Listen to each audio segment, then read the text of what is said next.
आपलं शहर आता स्मार्ट होतंय. मग तुम्ही कधी स्मार्ट होताय? स्मार्ट न्यूजचे यूट्यूब चॅनल सबस्क्राईब करा, स्मार्ट बना. नोटिफिकेशनसाठी बेल आयकॉनवर क्लिक करा. नमस्कार, मी अंकिता. स्मार्ट न्यूज बुलेटिनमध्ये आपलं स्वागत करते. बुलेटिनच्या सुरुवातीलाच एक दुःखद बातमी. कन्नड चित्रपट अभिनेते पुनीत राजकुमार यांचे निधन. कन्नड चित्रपट सृष्टीतील लोकप्रिय आणि पॉवर स्टार अशी ओळख असणारे अभिनेते पुनीत राजकुमार यांचे शुक्रवारी सकाळी निधन झाले. हृदयविकाराच्या तीव्र धक्क्यामुळे त्यांचे निधन झाले असल्याची माहिती जाहीर करण्यात आली आहे. त्यांच्या निधनाचे वृत्त समजताच राज्याचे मुख्यमंत्री बसवराज बोम्मई, माजी मुख्यमंत्री HD कुमारस्वामी यांनी तीव्र दुःख व्यक्त केले आहे. पुनीत राजकुमार यांनी बालकलाकार म्हणून चित्रपट सृष्टीत प्रवेश केला होता. आपले वडील प्रसिद्ध अभिनेते डॉक्टर राजकुमार यांच्यानंतर त्यांनी अभिनयाचा वारसा सांभाळला होता. शुक्रवारी सकाळी जिममध्ये व्यायाम करीत असतानाच ते कोसळले. त्यांना तातडीने बेंगलोरमधील विक्रम हॉस्पिटलमध्ये दाखल करण्यात आले. डॉक्टरांनी त्यांच्या उपचारासाठी प्रयत्नांची शिकस्त केली, परंतु त्याचा उपयोग झाला नाही आणि त्यांचे निधन झाले. त्यांच्या निधनामुळे बेंगळूरसह संपूर्ण राज्यभरात शोककळा पसरली. तसेच शोककळा चाहत्यांनी त्यांच्या घराकडे धाव घेतली. त्यानंतर पोलीस बंदोबस्त वाढविण्यात आला. आणि आता एक नजर आजच्या ठळक घडामोडींवर. आता फेसबुकचे झाले नवीन बारसे.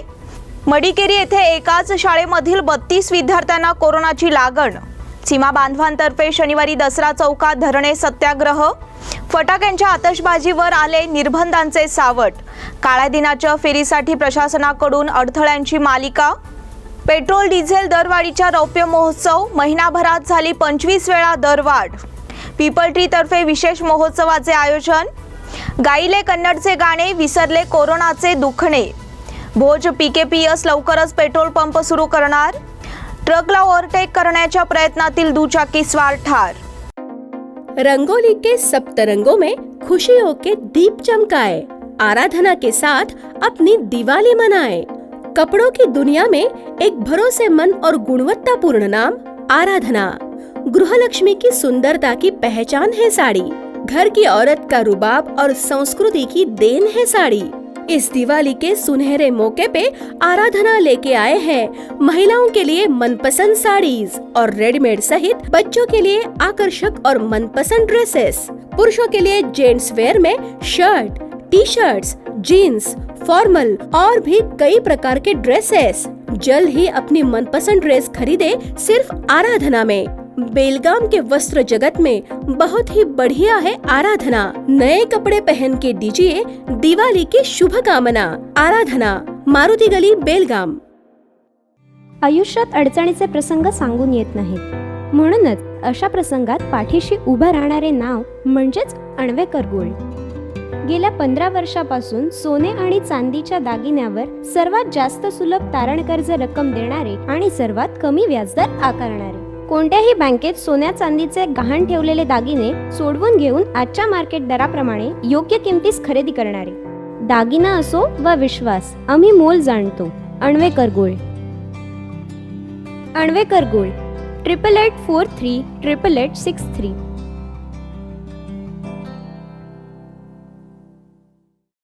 आणि आता पाहूयात सविस्तर बातम्या. जगातील सर्वात मोठी सोशल नेटवर्किंग कंपनी असणाऱ्या फेसबुकने आपलं नाव बदललं आहे.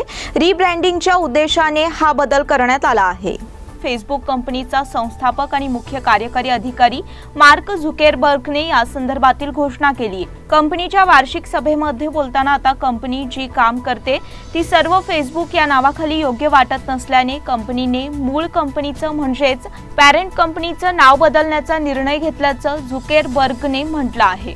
झुकेरबर्गने आता आपण मेटावर्स पद्धतीने उत्पादने निर्माण करून वापरकर्त्यांना आकर्षित करण्याच्या उद्देशाने हे नाव बदलत असल्याचे सांगितलं आहे. फेसबुकचं नवं नाव मेटा असं असेल. मेटावर्स म्हणजेच व्हर्च्युअल विश्वाला अधिक प्राधान्य देण्याची भूमिका आहे. इंटरनेटच्या माध्यमातून लोक जेव्हा व्हर्च्युअल विश्वामध्ये भ्रमंती करतात त्याला मेटावर्स असं म्हणतात. यामध्ये डिजिटल स्पेसचाही समावेश होतो. यावरूनच आता फेसबुकला मेटा असं नाव देण्यात आलं आहे. या संदर्भात माहिती देताना फेसबुकचा अध्यक्ष मार्क झुकेरबर्ग यांनी म्हटले आहे की आपण मोबाईलपर्यंत येऊन पोहोचलोय. सध्या आम्ही जे काम करतोय त्यासाठी फेसबुक हे नाव पुरेसं आणि सर्वसमावेशक वाटत नाही, म्हणूनच यापुढे आम्ही मेटा या नावाने ओळखले जाणार आहोत, असं मार्क झुकेरबर्गने म्हटलं आहे. मडिकेरी येथे एकाच शाळेमधील 32 विद्यार्थ्यांना कोरोनाची लागण. कर्नाटकमध्ये कोरोनाने पुन्हा एकदा चिंता वाढवली आहे. कोडगू जिल्ह्यातील मडिकेरी येथील गालीबीडू गावातील एका निवासी शाळेतील 32 विद्यार्थ्यांना कोरोनाची लागण झाली आहे. यामध्ये 10 मुली आणि 22 मुलांचा समावेश आहे. एका आठवड्यापूर्वी या सर्व विद्यार्थ्यांची कोरोना चाचणी करण्यात आली होती. हे सर्व विद्यार्थी 9वी ते 12वीच्या वर्गातील आहेत.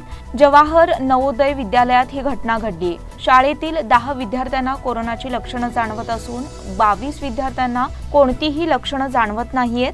एका कर्मचाऱ्यालाही कोरोनाची लागण झाली आहे. दरम्यान या सर्वांना उपचारासाठी जिल्हा रुग्णालयात दाखल करण्यात आलं आहे. शाळेत एकूण 270 विद्यार्थी असून सर्वांची कोरोना चाचणी करण्यात आली आहे. शाळेच्या मुख्याध्यापकांनी एका टीव्ही वाहिनीशी बोलताना दिलेल्या माहितीनुसार विद्यार्थ्यांची प्रकृती सुधारत असून चिंता करण्याचं काही कारण नाही.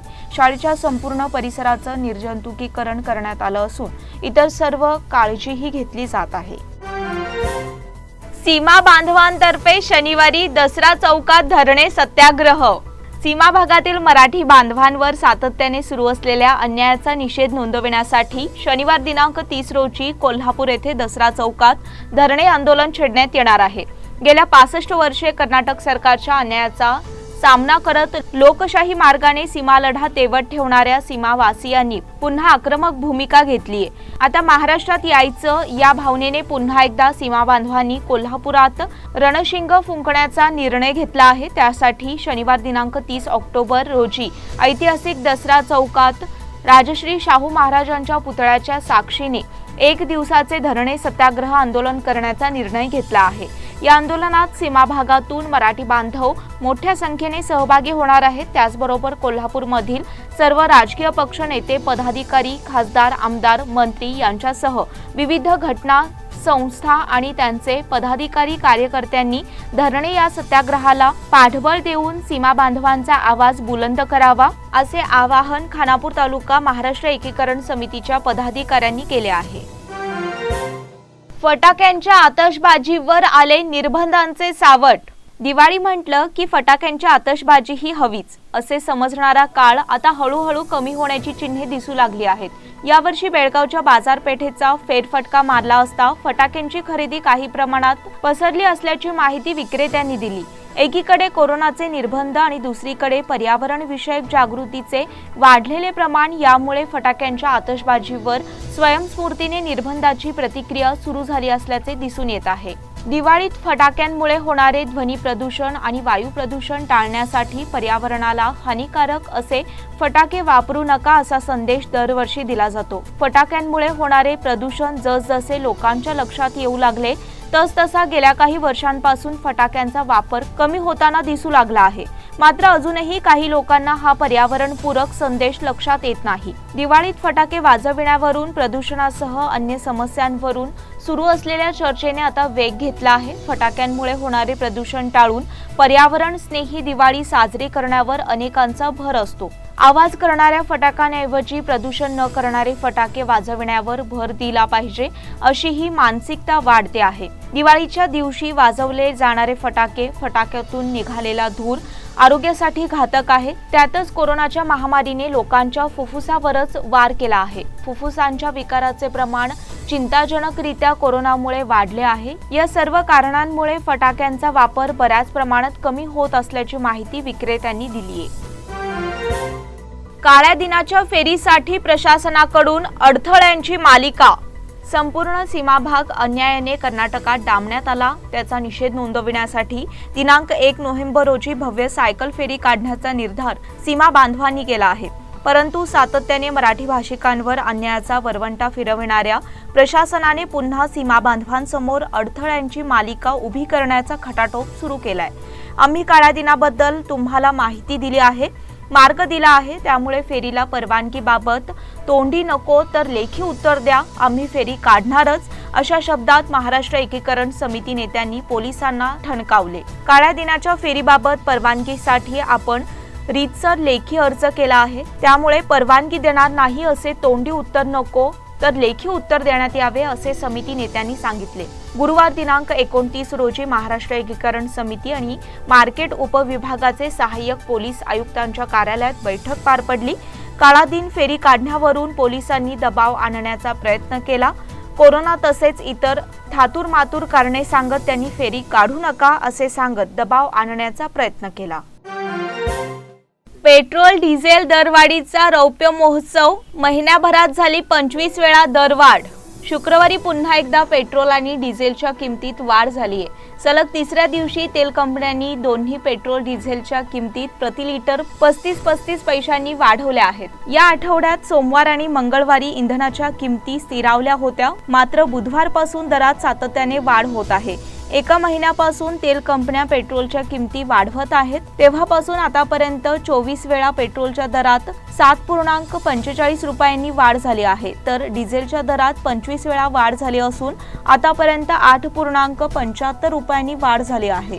आंतरराष्ट्रीय बाजारात गेल्या एक महिन्यात कच्च्या तेलाच्या किमतीत वाढ सुरू असून 17% वाढ झाली आहे। मुंबईमध्ये पेट्रोल 114 रुपये 47 पैसे प्रति लिटर तर डिझेल 105 रुपये 49 पैसे प्रति लिटर असा दर आहे, तर दिल्लीमध्ये पेट्रोल 108 रुपये 64 पैसे प्रति लिटर तर डिझेल 97 रुपये 37 पैसे प्रति लिटर असा दर होता। पीपल ट्री तर्फे विशेष महोत्सवाचे आयोजन। पीपल ट्री शिक्षण संस्थेच्या वतीने आयोजित 3 दिवसांच्या महोत्सवाला गुरुवारपासून सुरुवात झाली आहे। पीपल ट्री मधील विविध विभागांच्या वार्षिक समारंभांचे आयोजन या ठिकाणी करण्यात आले। BBA, BCA, BCom, hotel management यासारख्या अभ्यासक्रमातील विद्यार्थी वर्गाचा निरोप समारंभ येथे झाला। यावेळी विद्यार्थी वर्ग उत्साहाने सहभागी झाला होता। विविध सांस्कृतिक कार्यक्रमांसह विद्यार्थ्यांच्या बक्षीस वितरणाचे आयोजन या ठिकाणी करण्यात आले होते। या कार्यक्रमाला प्रमुख पाहुणे म्हणून उद्योजक शरद बाळीकाई उपस्थित होते, तसेच कॉलेजचे डीएन आणि प्रशासक MG संतोष, पदवी विभागाच्या प्राचार्या लता कुमार हिरेमठ, PUC विभागाचे प्राचार्य प्रवीण पॅटी, BCom विभाग प्रमुख प्राध्यापक प्रशांत हिरेमठ, हॉटेल मॅनेजमेंट विभाग प्रमुख मेघना शर्मा आदी मान्यवर कार्यक्रमाला उपस्थित होते। आता आपल्यासोबत आहेत पीपल ट्री कॉलेजचे dean mister Santosh MG sir. त्यांच्याकडून आपण एकंदरीत या इन्स्टिट्यूशन विषयी आणि त्यांच्या या ॲन्युअल डे विषयी आता जाणून घेणार आहोत। सर, आप हमें इस इंस्टीट्यूशन के बारे में थोड़ा डिटेल में बताइए और आपका जो एनुअल डे आज होने वाला है उसके बारे में थोड़ा बताइए। Sure. We have started this college in the year 2007 as a charitable society, and we are serving for the people. So, in this Pípal Tree Education Society is funded by one of our founder director, Biplab Bilwa, who works for us, who has a company called Tech Tree IT Systems. So, on that basis, as a corporate social responsibility, this college has started in the year of 2007. We started with BCA, Bachelor of Computer Application. Then we happened to start with BBA, BCom, and then PUC, and then recently hotel management, event management, and bakery management. So in last 15 years, we have grown tremendously in terms of education, and we have successfully more than 3,000 plus placements have been done, and everybody, more than 3,000 students are working in different other multinational companies. गायले कन्नडचे गाणे, विसरले कोरोनाचे दुखणे। राज्योत्सवाची पूर्वतयारी म्हणून सर्वत्र कन्नड भाषेतील गाणी गाण्याचा आणि त्यामधून जयघोष करण्याचा प्रशासनाचा उपक्रम हास्यास्पद ठरला आहे। त्यामुळेच मोठी गर्दी करून कन्नड गाणे गायले आणि कोरोनाचे दुखणे विसरले अशी परिस्थिती निर्माण झाल्याचे चित्र समोर आले आहे। कर्नाटक राज्योत्सवाच्या पार्श्वभूमीवर प्रत्येक शहरात कन्नड गीते विद्यार्थ्यांच्या वतीने गाऊन घेण्याचा उपक्रम कर्नाटक सरकारने सुरू केला आहे। हा उपक्रम गुरुवारी सुवर्ण विधानसौध येथे शेकडो विद्यार्थ्यांच्या उपस्थितीत राबविण्यात आला।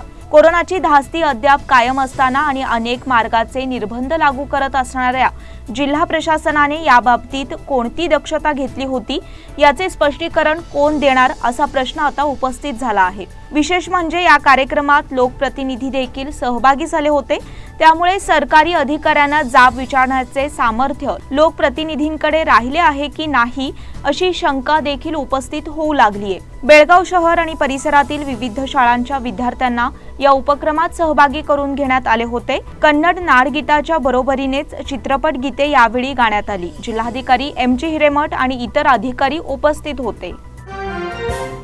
भोज PKPS लवकरच पेट्रोल पंप सुरू करणार. भोज तालुका निपाणी येथील प्राथमिक कृषी पत्तीन सहकारी संघाने महापूर आणि कोरोना परिस्थिती जाणून संस्थेच्या सभासदांना 20% लाभांश देण्याचे जाहीर करून सर्व सभासदांना लाभांश वाटप सुरू केले असून लवकरच त्यांच्या वतीने पेट्रोल पंप सुरू करणार असल्याची माहिती चेअरमन आदगोंडा पाटील यांनी दिली. ते सभासदांना लाभांश वाटप प्रसंगी बोलत होते.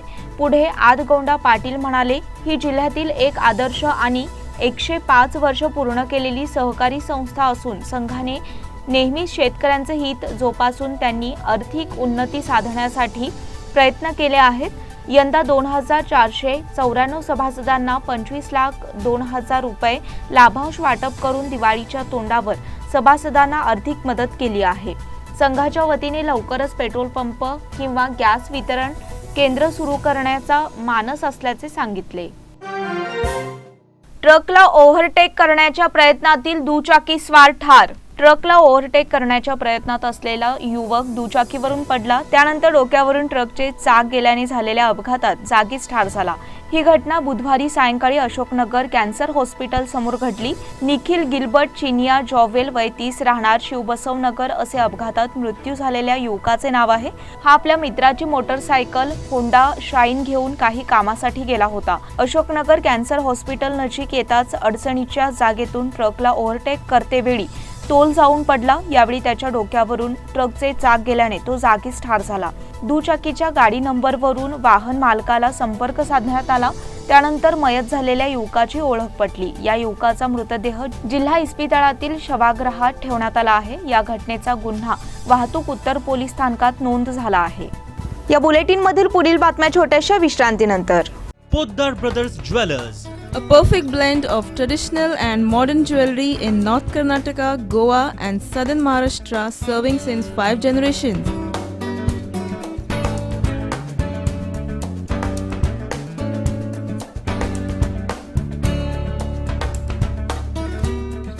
Exclusive gold, silver and platinum jewelry showroom.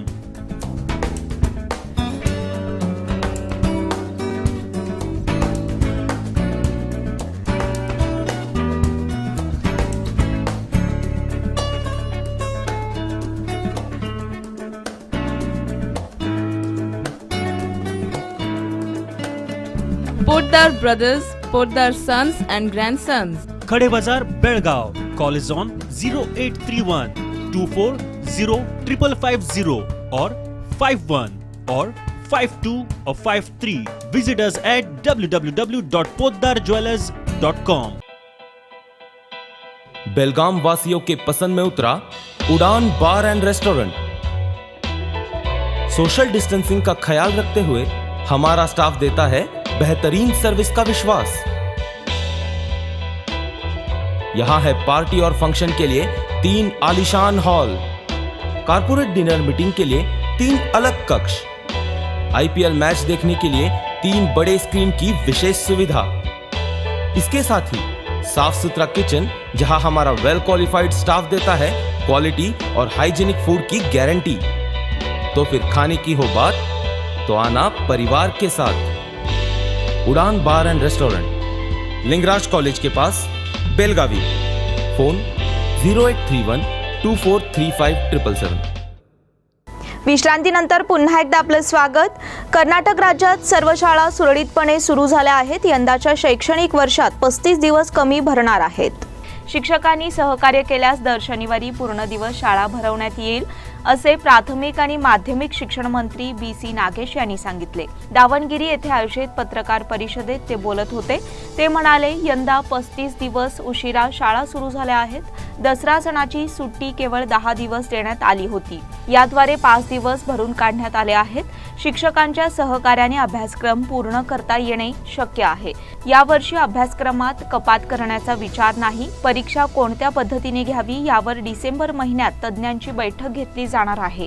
गतवर्षीप्रमाणे यंदाही अभ्यासक्रमात कपात केल्यास पुढील वर्गात विद्यार्थ्यांना अडचणींचा सामना करावा लागेल. पुढील शैक्षणिक वर्षात प्राथमिक वर्गापासून नवे शैक्षणिक धोरण लागू करण्याचा विचार आहे. त्यासाठी आतापासूनच तयारी केली जात आहे. महाराष्ट्र एकीकरण समितीच्या वतीने मुदगा येथे शैक्षणिक साहित्याचे वितरण. मुदगा येथील मराठी प्राथमिक शाळेत महाराष्ट्र एकीकरण युवा समिती यांच्या वतीने शैक्षणिक साहित्य वितरित करण्यात आले. मातृभाषेतून शिक्षण घेणाऱ्या विद्यार्थ्यांना प्रोत्साहन आणि मराठी शाळांची पटसंख्या टिकून ठेवण्यासाठी तसेच मराठी भाषा आणि संस्कृती वाढावी यासाठी गतवर्षीपासून हा उपक्रम राबविण्यात येत आहे. हा उपक्रम मुदगा येथे सरकारी उच्च प्राथमिक शाळेत झाला. या कार्यक्रमाला तालुका पंचायत सदस्य सुनील अस्टेकर, मुदगा ग्रामपंचायत अध्यक्ष भालचंद्र पाटील, युवा समितीचे दीपक देसाई, सुधीर पाटील, किरण पाटील, प्रभाकर पाटील, अनिल पाटील, मुख्याध्यापक आणि ग्रामस्थ तसेच इतर मान्यवर उपस्थित होते. बुडा आयुक्तांविरोधात शेतकऱ्यांची तक्रार. बुडा आयुक्त प्रीतम नसलापुरे यांच्यामुळे शेतकऱ्यांना त्रास सहन करावा लागत आहे. त्यांचे भूमाफिया, बिल्डर्स आणि एजंटांसोबत संबंध आहेत. त्यामुळे त्यांची तत्काळ बदली करण्यात यावी, अन्यथा आंदोलन करण्यात येईल असा इशारा शेतकरी संघटनेचे प्रादेशिक आयुक्त अमलान बिश्वास यांनी दिला. प्रादेशिक आयुक्त बिश्वास यांच्याकडे देण्यात आलेल्या निवेदनात बुडामध्ये गेल्या 4 ते 6 वर्षांपासून आयुक्त नसलापुरे कार्यरत आहेत. त्यांचे भूमाफियांशी संबंध आहेत, बिल्डर्स आणि एजंटांशी संबंध आहेत. आम्ही वसाहतीला जमीन देऊनही भरपाई दिलेली नाही. ते शेतकरी विरोधी आहेत, त्यामुळे शेतकऱ्यांची काही कामे करत नाहीत असा आरोप करण्यात आला आहे. या अधिकाऱ्यांची तत्काळ बदली करण्यात यावी, अन्यथा आंदोलन करण्यात येईल असा इशारा देण्यात आला आहे. निवेदन देताना बबन मालाई, रामा दसका, भवानी मालाई, निंगापा नाईक, नारायण अस्टेकर, सिद्राई दसका, महादेव मालाई आदी उपस्थित होते. कडोली स्मशानभूमीचा सर्वे.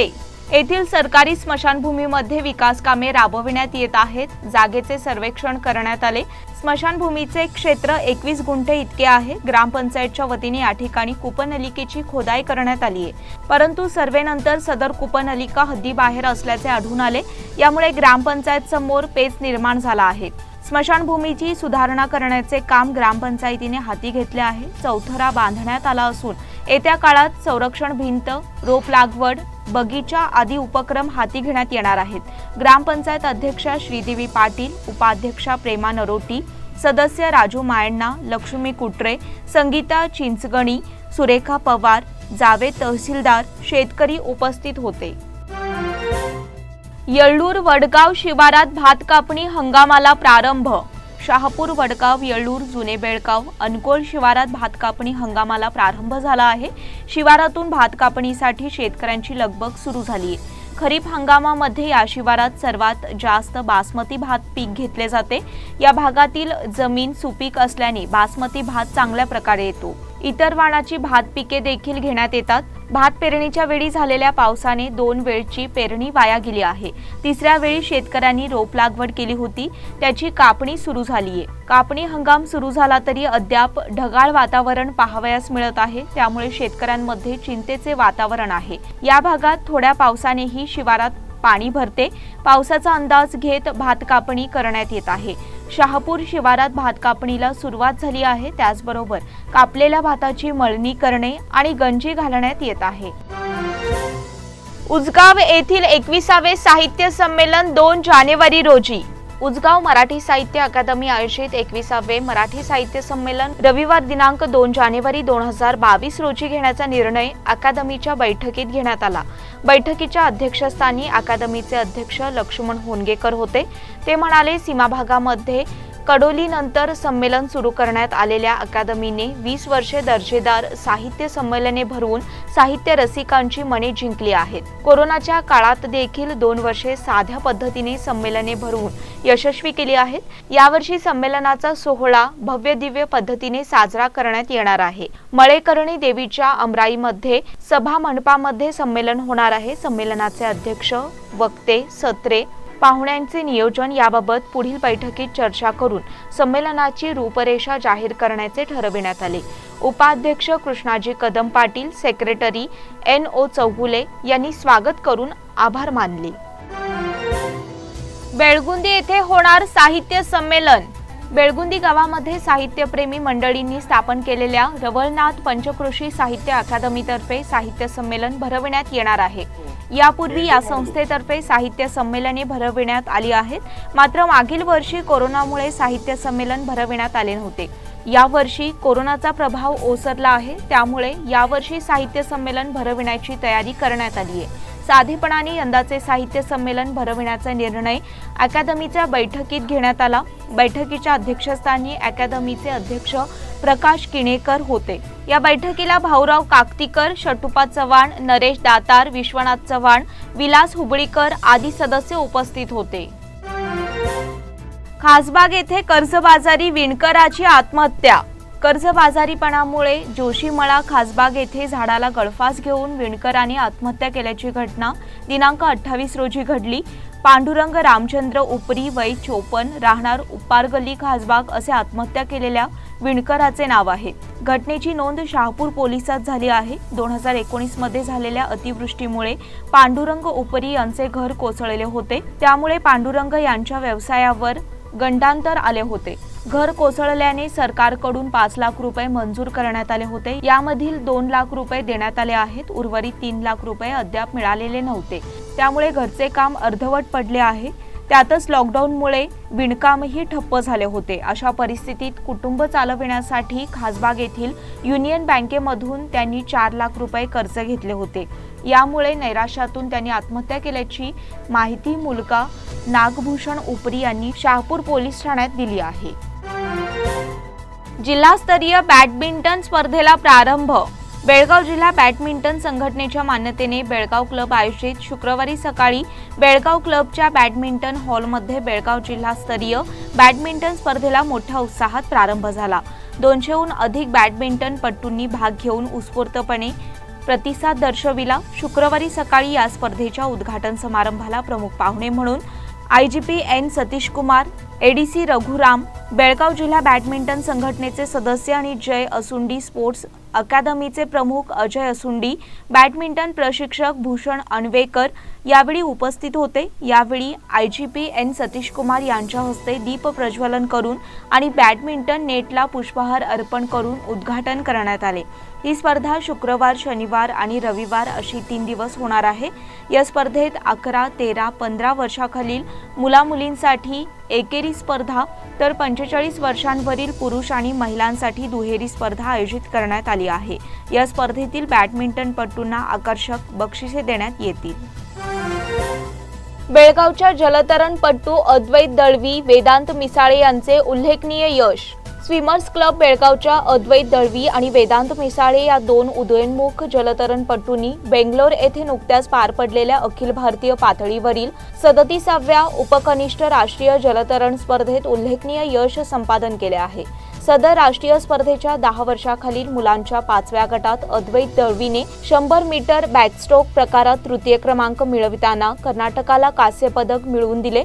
वेदांत मिसाळे याने देखील स्पर्धेच्या 5व्या गटातील 100 मीटर बटरफ्लाय स्ट्रोक प्रकारात 5वा क्रमांक मिळविला. बेंगलोरच्या बसवनगुडी ॲक्विटेक सेंटर येथे गेल्या 19 ते 23 ऑक्टोबर दरम्यान पार पडलेल्या या उपकनिष्ठ राष्ट्रीय स्पर्धेत देशभरातील सुमारे 1500 जलतरणपटूंनी भाग घेतला होता. अद्वैत दळवी आणि वेदांत मिसाळे हे दोघेही KLS सुवर्ण JNMC जलतरण तलावात पोहण्याचा सराव करतात.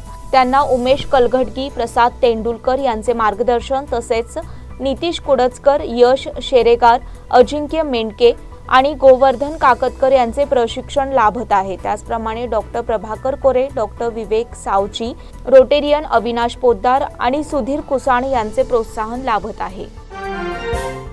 कराटे स्पर्धेत साई मुंगेरीला सुवर्ण पदक. शिमोगा येथील इंडोर स्टेडियमवर झालेल्या राज्यस्तरीय दसरा कराटे स्पर्धेत सेंट झेवियर्स शाळेचा विद्यार्थी साई मुंगेरी याने सुवर्णपदक पटकाविले. 14 वर्षाखालील गटात साई याने चमकदार कामगिरी केली. त्याला प्रमाणपत्र, पदक आणि बेल्ट प्रदान करण्यात आला. कंप्लेंट कराटे डू अकॅडमीच्या साई याला प्राचार्य फादर थॉमस चंपकरा आणि क्रीडा शिक्षक चेस्टर रोजारिओ यांचे प्रोत्साहन लाभत आहे, तर कराटे मास्टर जितेंद्र काकतीकर, अक्षय परमोजी यांचे मार्गदर्शन लाभते आहे.